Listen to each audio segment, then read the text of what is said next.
Hello, my name is Jacob Bennett and welcome to Starbound. Yes, I am a human. I am in a human ship which looks a lot like the Hammerhead class frigate. Yeah, Hammer class frigate from the Star Wars Knights of the Old Republic series. So yes, I'm playing Starbound, which is a kind of spiritual successor to Terraria. In that it's a 2D platformer, it's very same. However, it's much bigger and a lot more, and there's infinite sized worlds and there's an infinite amount of worlds, and yeah, basically a lot more areas to explore and random number generation, which is going to kill me because I'm very bad at things. And it's also sci-fi and space. Yeah, it's my best two genres. So I am a kind of like space scout thing. Yeah, Space Scout called Mr. Jacobin, obviously. And I have a decent armor made out of Durasteel, which is a sci-fi element. And I've got a mess of a ship. I've got chests everywhere, and I've got plants here. And what I want to do in Starbound is create a base of operations, which will allow me to leave all my stuff there, and because characters share the same save, I can have it so that my other characters, who might be different, I don't know, I might only have this one, can go down to that planet and pick up resources when they need it, which is very nice. So, first of all, I'm going to show you what Starbound is. Well, no, I just did that. Okay. So first of all, it is better for me to go down to a planet to be able to show you something. So you can go down to planets like this jungle planet, and you can explore. You can explore for a very, very long time. Some of the indigenous creatures are hostile, like this one, because he made a squeaky noise, and he'll charge me. But I can jump really high, which is very nice, which means I can avoid him. And then I've also got something of a weapon, so I can hit this guy who's trying to kill me as well. Excellent. Right. And as you can see, everything is randomly generated. See, this bird, randomly generated. It's like a toucan with a butterfly wing. This guy's got weird curly thing and 4 eyes and a green belly and grey stuff. You've got randomly generated land, you've got randomly generated weather, you've got randomly generated absolutely goddamn everything. It's amazing. You've got multiple races that you can play as. I'm playing as human because, to be honest, I prefer their armour, because it's more of a space marine kind of thing. And Space Marine kind of thing is much more enjoyable. So, I have upgraded my guy with some technology, which allows him to double jump and which allows him to speed to different places. However, I have not upgraded him so that he can climb a lot, which is probably what I should do. So I'm gonna get some climbing rope once I get this plant fibre, and that will allow me to climb up things. That's a technical term, by the way. Climb up things. Right, let's replace these giant petal flower things and get a climbing rope so that I can double jump again. So you can beam up, like, anywhere, except when there's a background behind you. Now, backgrounds are things like this cobblestone and this purple dirt background. So if you background yourself, see that this button is disabled. However, when I move outside of it, I can beam up, which is very nice. So, unlike Terraria, this game features a kind of very easy building system. You can hold left click to mine the block itself that you're standing on, like so, or you can hold right click to mine the background of that area, which is very useful. And the same when you're placing things, so I can place like a huge pillar, or I can place a huge pillar wall instead. It's such a huge topic. I can create a huge pillar wall, which I cannot teleport from. So I'm just going to go back up to my ship. And I'm going to review some possible candidates for having a base. So one of the ideas that I had was an asteroid base, which is amazing. So if I zoom out, here's the system. If I zoom out even more, you can see the entire universe, really. So everything is randomly generated due to these coordinates. Those coordinates are kind of the seed of all the stars, and yeah, it's kind of cool. So you can also bookmark planets. So I've bookmarked my first planet, which was like the same for nearly every other person. It's just a plains area. So each of the stars have an effect. So this one's an eccentric one. Each of them going up in difficulty. So radioactive is kind of like really hard. Gentle is fine, and eccentric is kind of medium.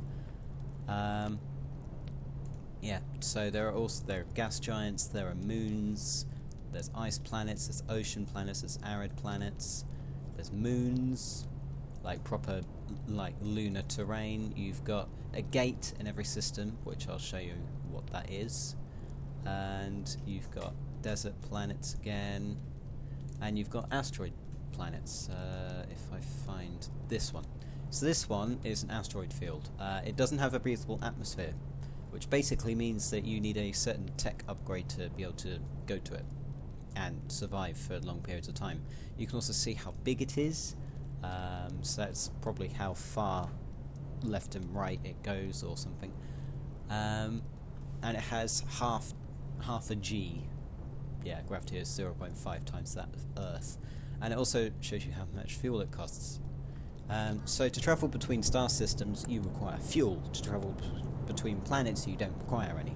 So this thing is just spooling up, and to be able to fuel your ship I'm just going to use some oil. No, I can't use oil.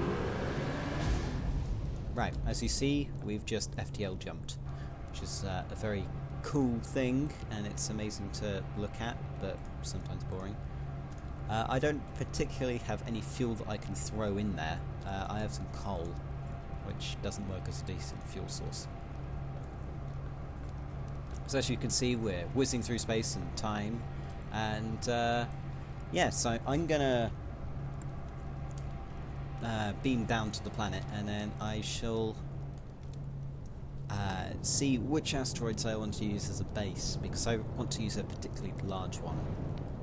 The alternative is I build a moon base instead, and moons are special in that they have fuel, the fuel that's used to fuel starships. As you can see, there are clouds. Yeah, did I mention it's early access? Right, so here we are. I may have been here before, I may not have. So this stuff takes a while to mine with my tool, which is a matter manipulator. Basically because the matter manipulator is absolute rubbish. As you can see, this asteroid is kind of big, and it would be very nice to use. I'm wondering if you can have something along the lines of plants in here, even though there's no atmosphere. Because I'd love it if you could. Actually, we're going to do that.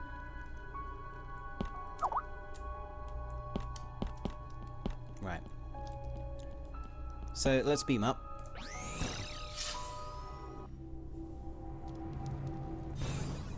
And we're gonna get some soil, which I've no clue where it is because I have an entire bazillion.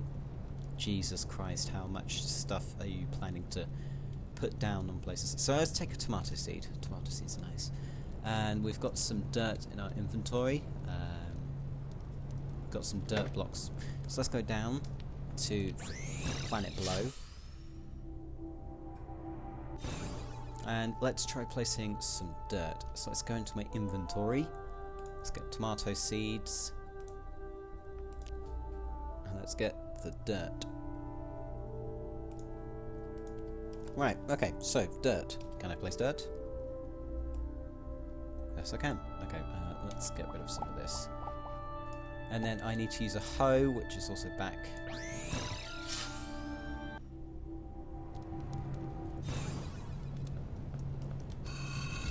Right, one of these chests has a hoe. I don't know which one. There's a mushroom squisher, apparently. Yeah. So yeah, there are things like mushroom villages, and it's all very confusing.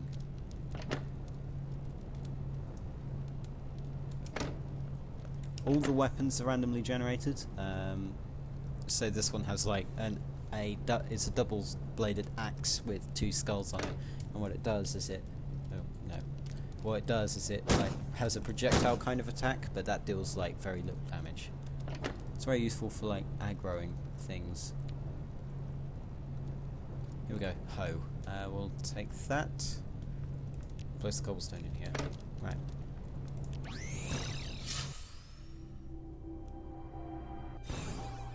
Right, let's get our hoe.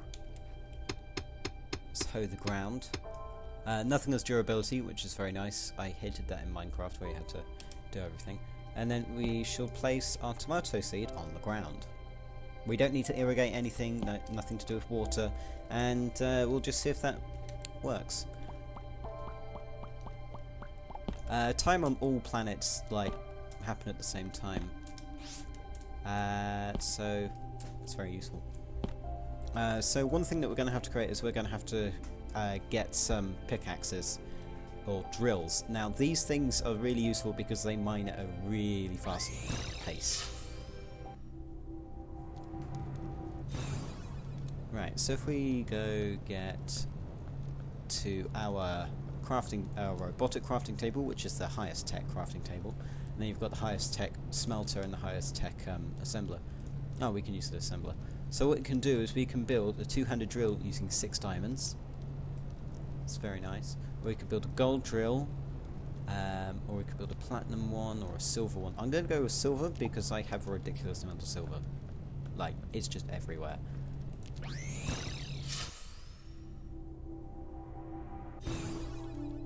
Right, okay, so this drill only digs, like, it's not, you can't dig, like, where you can't see. You have to do it properly.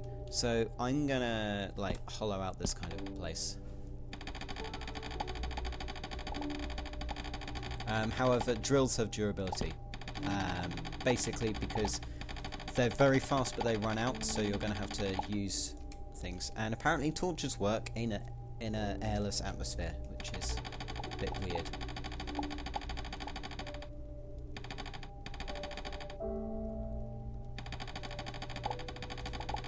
So yeah, this thing mines pretty fast. So I'm gonna like kind of hollow out this thing, and then I'm gonna get rid of the background as well, and then we'll have a ton of meteorite rock to use on another project.